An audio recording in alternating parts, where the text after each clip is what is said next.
Le WWF France a fait un travail très long avec d'autres organisations de conservation de la nature, avec différentes institutions, pour sauver la Loire dans les années 80-90, un programme massif d'aménagement. Quand je dis la Loire, c'est le fleuve Loire. Le fleuve Loire est considéré comme le dernier fleuve sauvage d'Europe, c'est-à-dire un fleuve qui a été moins aménagé que le Rhin, le Rhône ou le Danube. Et il y a une dizaine d'années, je suis venu ici, dans le département de la Loire, qui est paradoxalement la partie la plus artificialisée de ce grand fleuve sauvage, avec de grands barrages, avec des atteintes majeures qui ont été portées à l'écosystème.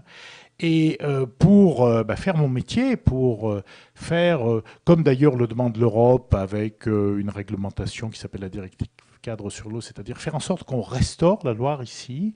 je suis tout naturellement arrivé à tisser des liens avec toute l'équipe de Johan Duriot, qui est devenu le comptoir numérique, qui à l'époque était simplement la petite association Zoomacom,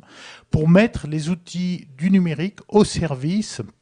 de la transmission des connaissances sur l'écologie des fleuves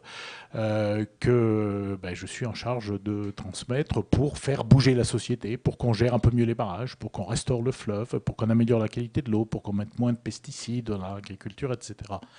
Et cette rencontre est très fructueuse puisqu'elle a permis de donner à lire à la fois ce qu'est le WWF, qui est un médiateur, qui est une organisation qui travaille toujours de manière collaborative avec d'autres organisations de conservation de la nature.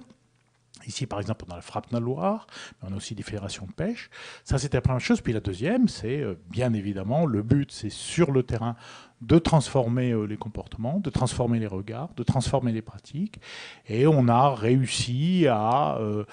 influer, encore à la marge pour le moment, hein, mais influer sur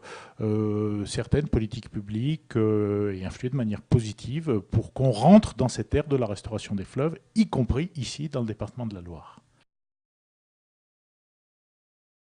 Le grand problème de l'écologie, pas uniquement dans la Loire, mais en France en général, et là j'ai la chance d'être dans une organisation anglo-saxonne, avec une culture anglo-saxonne, qui notamment, par exemple, a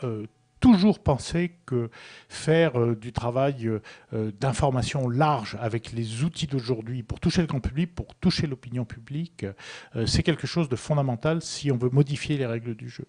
Donc avec Zoomacom, très vite, parmi leurs compétences, le fait de pouvoir utiliser le web, créer un site pour un collectif qu'on anime qui s'appelle le collectif Laramont Vivante, le fait de se déplacer dans certaines manifestations qu'on organisait sur les bords du fleuve, hein, puisque l'important bien sûr c'est toujours d'être dehors, d'être là où le fleuve coule, où est l'eau,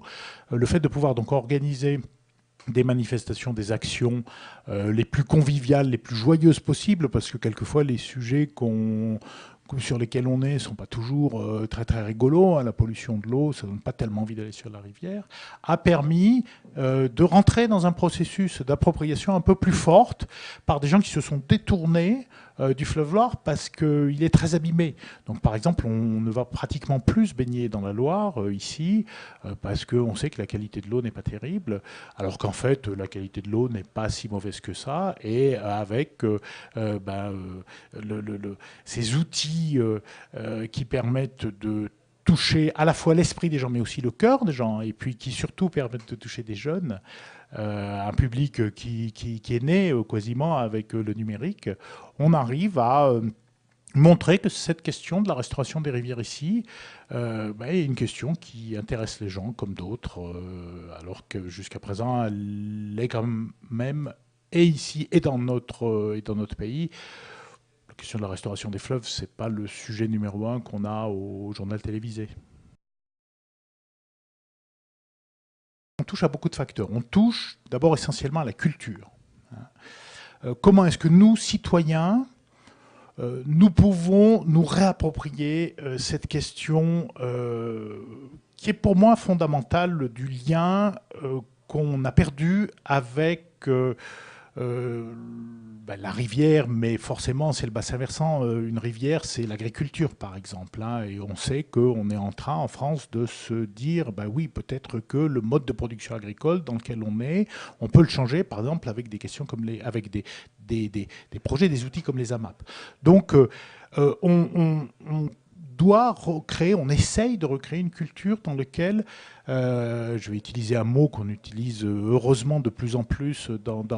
le discours politique et dans le discours public, qui est la participation. Comment est-ce que moi, citoyen, je vais m'impliquer pour mieux comprendre comment je peux agir, y compris dans mes actes les plus banaux, la consommation de l'eau, les achats que je fais, pour contribuer à restaurer cette rivière à m'en rapprocher. Ça, c'est le grand chapeau, hein, et c'est un défi. Et évidemment, ce n'est pas qu'un défi qui se pose ici. Et tout le travail que fait Zoomacom et OpenScope et autour des outils numériques pour construire une transition est évidemment le bienvenu. Parce que nous, Association de conservation de la nature, en France, on a vraiment cette difficulté du fait, je vous l'ai dit tout à l'heure, qu'on a pas mis suffisamment l'action sur le travail de communication. Comment est-ce qu'on va vers le grand public pour construire la transition? On a des difficultés ici aussi, dans la Loire, à construire ça. Le fait de construire un espace de débat complémentaire de ceux qui existent, qui sont insuffisants, en étant le plus technique, le plus scientifique possible, en cherchant à coopérer avec les institutions, en cherchant à coopérer avec EDF, on n'y arrive pas, hein, mais en tout cas l'intention est là, permet petit à petit de faire monter dans l'opinion cette idée qu'il est temps de s'interroger sur la manière dont cet ouvrage fonctionne, qui nous a d'une certaine manière confisqué notre rivière et qui peut très certainement, et des pays sont en train de montrer l'exemple, les Suisses réaménagent des barrages et en France on peut aussi en enlever, on est en train aussi de montrer l'exemple, le but n'étant pas d'enlever celui-là, mais on peut créer un espace dans lequel on va vraiment faire de la transition concrète. Et évidemment il faut du temps. Il va falloir des dizaines d'années pour sortir d'une situation telle que celle-là, mais il faut commencer. Et territoire en transition, et cette idée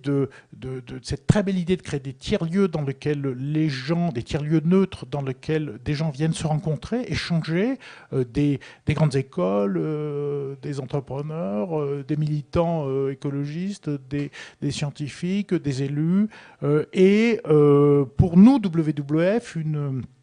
réelle source d'espoir, parce qu'on sait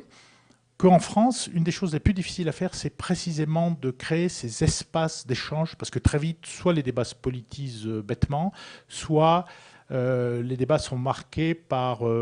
une idéologie très très radicale qui fait que les points de vue s'affrontent au lieu de se confronter, de se mélanger et d'aller vers ce qui pour nous est fondamental, la recherche de compromis.